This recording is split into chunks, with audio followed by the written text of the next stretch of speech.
Selama 21 hari, partai politik diberikan kesempatan untuk melakukan kampanye terbuka. Momen kampanye terbuka digunakan oleh partai politik untuk bisa langsung bertatap muka dengan konstituen mereka di halayak ramai. Namun seberapa efektifkah kampanye terbuka untuk mendongkrak perolehan suara?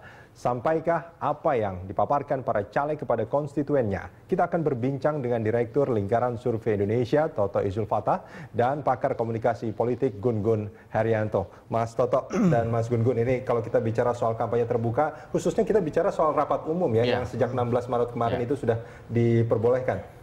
Masih efektifkah, Mas Toto? Ya, sebelum menjawab itu, ada poin penting yang saya ingin sampaikan terlebih dahulu. Pertama, memang berdasarkan data survei ya, ada periodisasi orang memilih, itu yang selalu kita potret. Ya.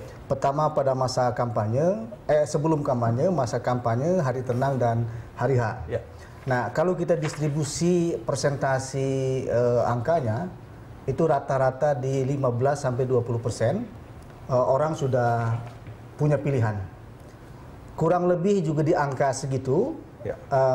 Orang sudah akhirnya orang kemudian terpengaruh di masa kampanye. Di masa kampanye. Tapi bukan masa kampanye yang dalam kategori tadi itu rapat umum. Tapi itu sudah termasuk gebiar-gebiar iklan dan lain sebagainya. Atribut kampanye yang dipasang segala macam ya. Itu kurang lebih 15-20%. Dan ada yang disebut dengan fase masa peneguhan iman, makin keyakinan itu, makin akhirnya memilih ini, itu di masa tenang dan hari pemilihan.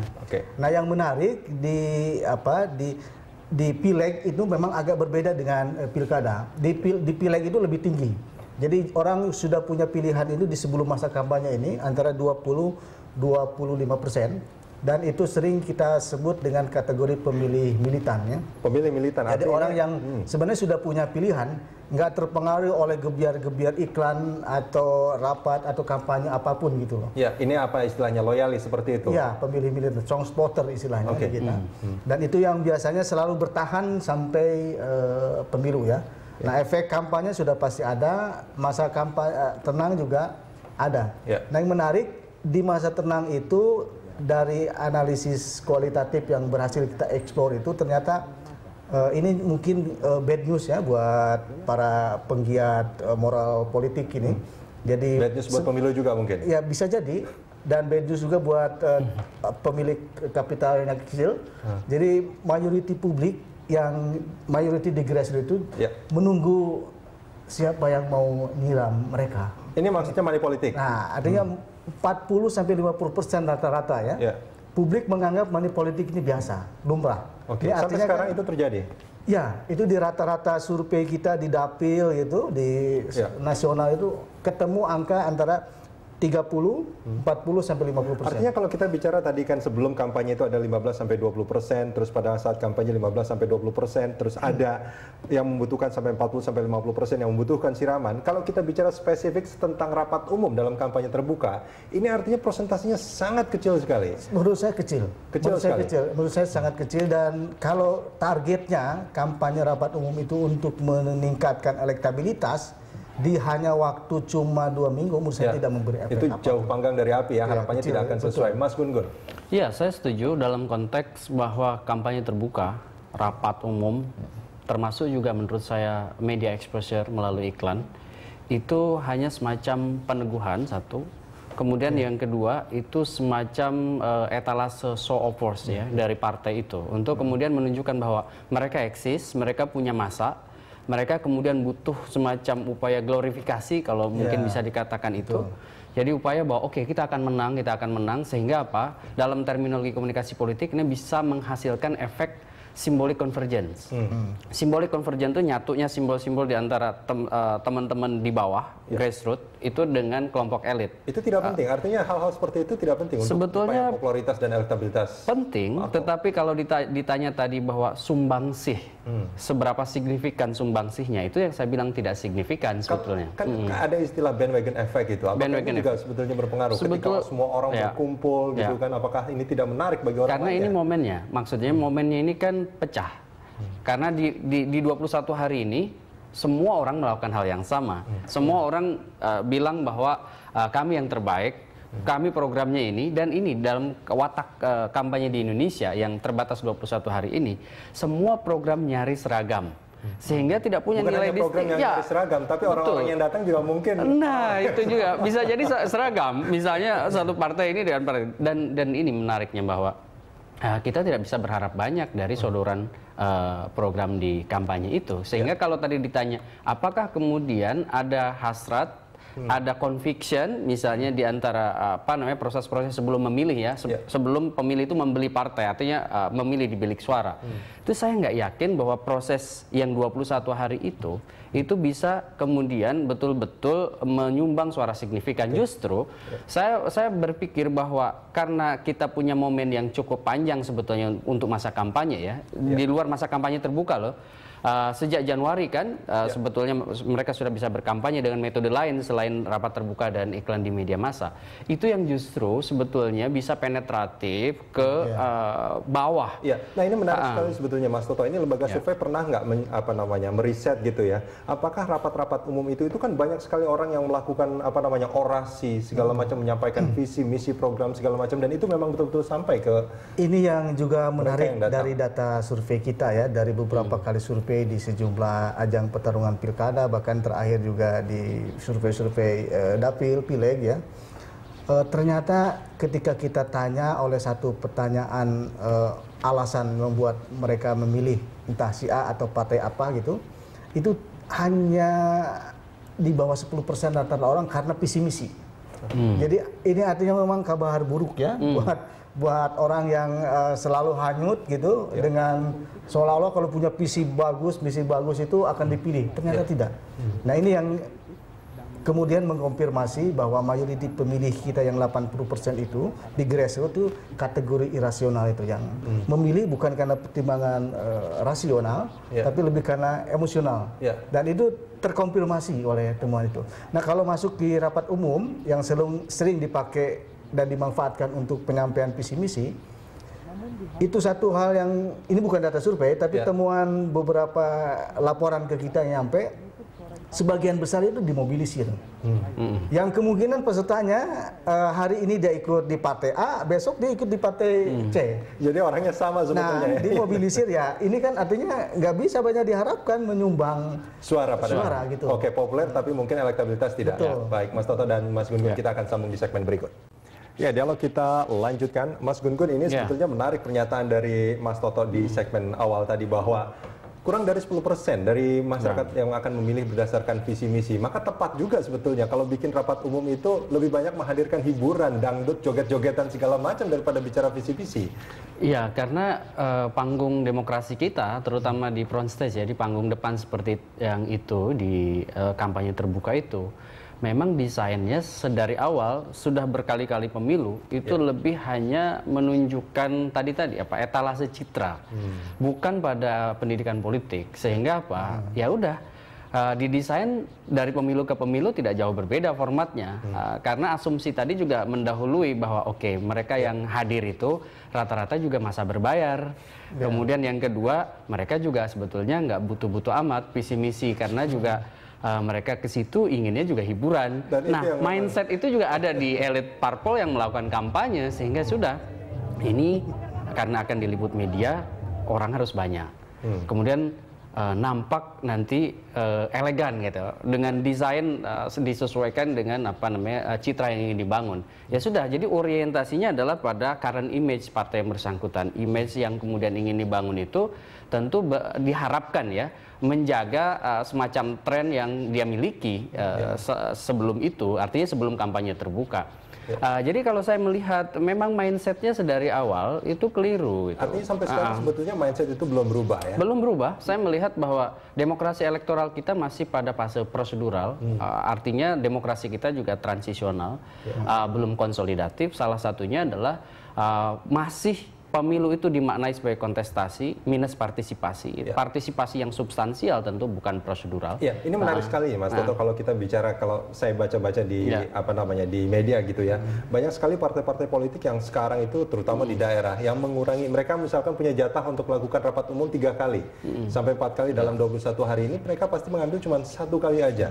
Ini karena mereka memang sudah melihat bahwa ini kurang efektif, ini terlalu boros gitu, mengeluarkan uang terlalu banyak tapi hasilnya kurang atau? Pasti faktornya tidak tunggal dan dugaan saya macam-macam ya.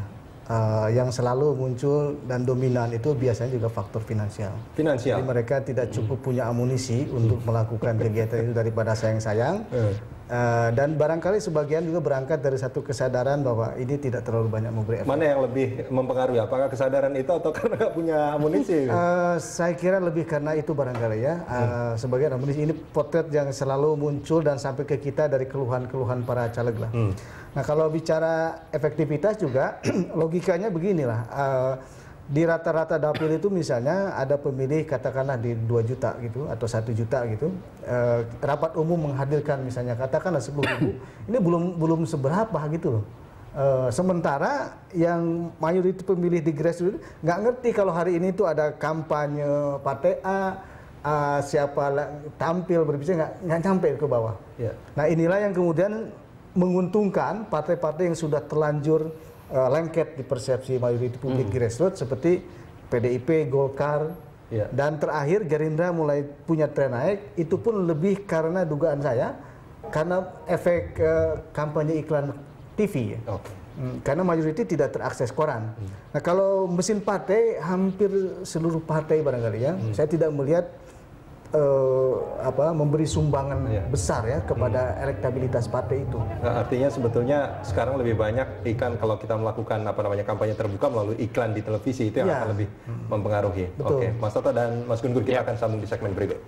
Ya, dialog kita lanjutkan. Sebelumnya kita simak grafik berikut ini.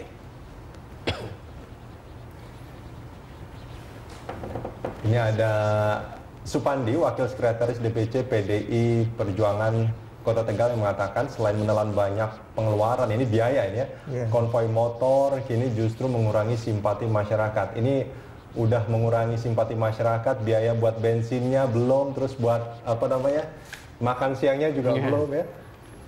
Ya, kemudian ini ada Adi Arsal, ini Ketua Majelis Pertimbangan Wilayah PKS di Sulawesi Selatan. Kampanye difokuskan pada 24 Maret dan akan diikuti juga oleh seluruh kader dan caleg se-Sulawesi Selatan. Selebihnya PKS hanya perbanyak kampanye secara dialogis saja. Ini dua pernyataan yang menunjukkan bahwa rapat umum sekarang nampaknya mulai ditinggalkan oleh banyak partai politik. Mas Toto. Ya memang antara tuntutan pemilu berkualitas ya dengan fakta dan realitas masyarakat yang kategori irasional tadi yang terlalu perlu dengan visi misi itu memang cukup menyedihkan ya dari satu sisi ya. Tapi memang ini mau nggak mau seperti ini faktanya. Bicara soal tadi efek ya, saya kira pilihan kemudian mempersempit atau kecil ya ruang kampanye dengan lewat forum dialog dan sebagainya sudah pasti dari sisi kualitas ya mungkin ya itu sampai cuma dari sisi target ya untuk meningkatkan elektabilitas partai sudah pasti nggak mungkin bisa diharapin banyak. Nggak mungkin ya. Karena sudah jelas ada hukum-hukum besinya partai kemudian dipilih oleh orang itu karena orang kenal. Ya. Nah ini kan menarik sebetulnya kalau kita bicara bahwa tadi lebih dari 80% grassroots kita itu memilih bukan karena visi misi gitu. Artinya kalau dia datang ke sebuah rapat umum yang kualitas hiburannya lebih bagus, mungkin kan ini akan dipilih. Gimana Mas Gun Gun? Saya melihat berbeda ya. Sebetulnya kan perilaku memilih yang disebut dengan voting behavior itu kerap kali memang bukan karena aspek sesaat. Contoh misalnya karena dia dapat hiburan, mengasihkan di rapat terbuka, kemudian dia mencoblos. Enggak juga sih. Bahkan menerima uang pun belum tentu memilih. Belum tentu. Belum tentu. Misalnya dia hasil survei mengatakan bahwa iya bisa aja uangnya sekarang diterima, tapi kemudian belum tentu mencoblos partai yang memberi uang. Nah itu yang saya sebut bahwa harusnya kemudian partai juga punya tanggung jawab untuk memikirkan variabel lain dalam penetrasi ke basis pemilih. Contoh misalnya di beberapa negara Amerika Latin yang hampir sama dengan kita, transisi, itu memang kampanye-kampanye terbuka itu sudah beralih ke pendekatan komunitas. Jadi pendekatan komunitas yang didorong lebih. Artinya misalnya taruhlah kalau seperti di kita ya caleg gitu ya, atau misalnya calon wali kota gitu, mereka datang pendekatan komunitas, pendekatan yang dipakai itu public relation politik, Misalnya pendekatan Groningian yang disebutkan mutual benefit, keuntungan antara si aktor dengan si basis konstituen.